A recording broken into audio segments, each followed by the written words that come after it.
वो बहादुर था, बेदार मग़ज़ था और अहले इस्लाम से मोहब्बत करने वाला था। वो मुसलमानों और मंगोलों के दरमियान एक चट्टान की मानद था, लेकिन अफसोस इस चट्टान को मुसलमानों ने खुद ही रास्ते से हटा दिया। अस्सलामुअलैकुम दोस्तों, मेरा नाम है फ़ारूक मुआविया और आज की वीडियो में हम आपको इसी अजीम हीरो की कहानी सुनाने जा रहे हैं। दोस्तों, जलालुद्दीन, जिसे दुनिया शेर ख्वारज़म के नाम से जानती है, 1199 ईस्वी में पैदा हुआ। उसके बाप का नाम अलाउद्दीन दोयम था। तारीख़ अलाउद्दीन दोयम को एक खुदसर और मगरूर हुक्मरान के तौर पर पेश करती है। नाजरीन, ये अलाउद्दीन दोयम ही था जिसको चंगेज़ खान के मुसलमानों पर हमले का ज़िम्मेदार समझा जाता है, क्योंकि इसने गुस्से में आकर चंगेज़ खान के 3 सफ़ीरों पर गद्दारी का इल्ज़ाम लगाकर उनको कत्ल करवा दिया। जलालुद्दीन और फ़ौज के जर्नैलों ने इसे समझाने की कोशिश की कि कुछ भी हो, सफ़ीरों का कत्ल जायज़ नहीं, लेकिन अलाउद्दीन ने किसी की ना सुनी। चंगेज़ खान ने अपने सफ़ीरों के कत्ल की खबर सुनी तो वो एक पहाड़ पर चढ़ गया। ग़ुरूब आफ्ताब तक वो वहाँ सूरज के सामने सजदे में पड़ा रहा। ग़ुरूब आफ्ताब के वक्त उसने सर उठाया और चिल्लाया, आसमान पर 2 सूरज नहीं, ज़मीन पर 2 खाकान नहीं होंगे। 1219 ईस्वी में चंगेज़ खान चीन को छोड़कर अपने पूरे लाओ लश्कर के साथ ख्वारज़म पर टूट पड़ा। जलालुद्दीन ने आगे बढ़कर चंगेज़ खान का रास्ता रोकना चाहा, लेकिन उसके बाप ने उसके साथ इत्तेफाक ना किया।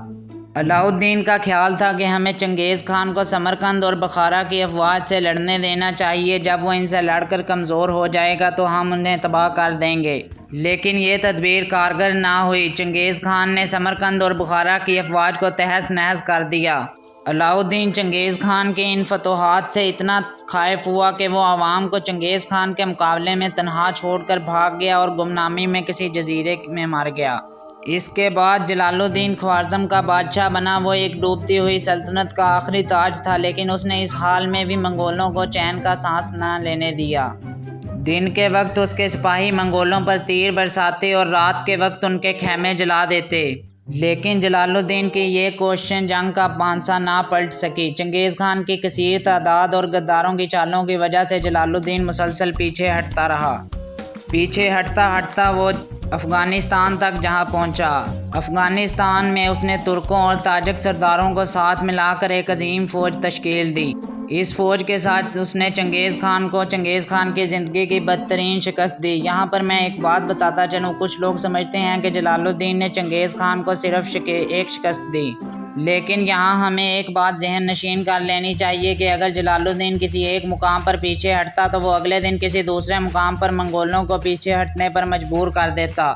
जलालुद्दीन की ये फतह आर्जी साबित हुई और ताजिक और तुर्क सरदारों के दरमियान माले गनीमत की तकसीम पर झगड़ा हो गया और ताजिक सरदार उसे तनहा छोड़कर रात की तारीकी में अलहदा हो गए। जलालुद्दीन इतनी कलील तादाद के साथ चंगेज़ खान का मुकाबला नहीं कर सकता था, इसलिए उसे पीछे हटना पड़ा। वो पीछे हटता हटता एक ऐसी पहाड़ी पर जा पहुंचा जहां उसके 3 अतराफ चंगेज़ खान का लश्कर था और पीछे दरियाए सिंध था।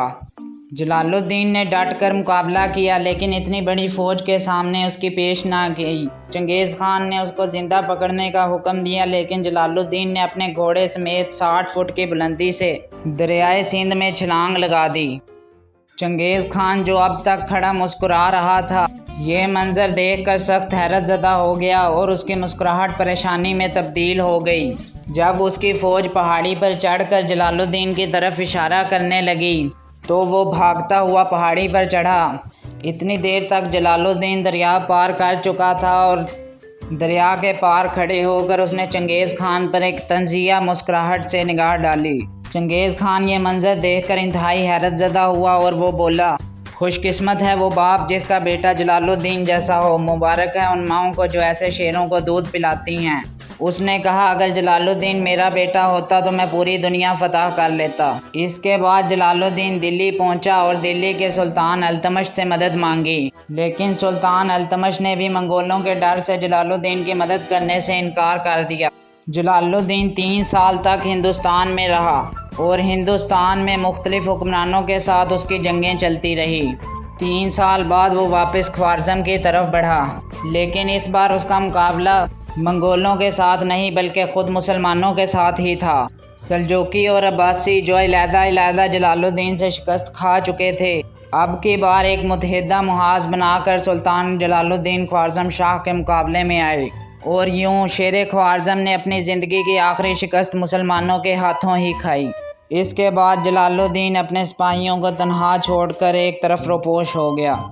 कोई नहीं जानता कि ख्वारिज़म शाह कहाँ गया। कोई कहता कि जलालुद्दीन एक आम सिपाही के लिबास में मंगोलों की एक चौकी पर हमला करने के बाद शहीद हो चुका है। कोई कहता जलालुद्दीन दुनिया की नज़रों से छुपकर एक फ़ौज तैयार कर रहा है और वो मंगोलों के ख़िलाफ़ आखिरी जंग लड़ने की तैयारी कर रहा है और फ़लाँ दिन फ़लाँ मुकाम पर ज़ाहिर होगा।